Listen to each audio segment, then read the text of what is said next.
अरे सरला तू या घरात काय करू राहिली? 15 ते 20 मिनिटं झाली अडी येऊन बसला, काही बोलून नाही राहिली, काही नाही. काय झालं? बोलणं काय माझ्यासोबत? काऊन?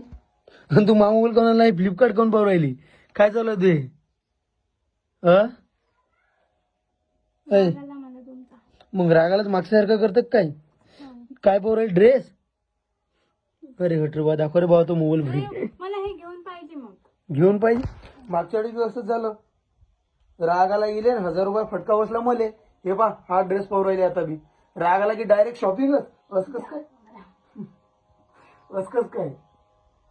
तुम्हाला कोणी सांगितलं मी इथं बसली आहे म्हणून? ते दीदीने सांगलं, आई म्हणे तिकडे बसलाय. हे पाहिजे काय? हो, मी अजून बघितलं पण मी केलं पण नाही. हेच पाहिजे पण. नाही, मी करते आता. याच्यापेक्षा महाग.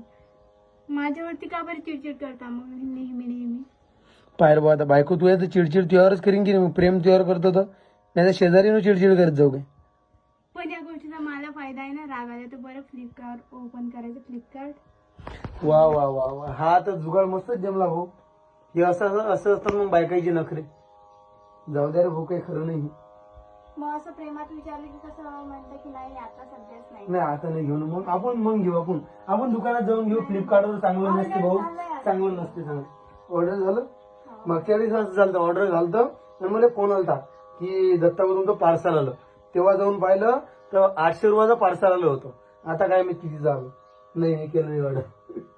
कॅन्सल. आपण आहे ना दुकानात जाऊन घेऊ बा. चाल. नाही ना, मला पाहिजे.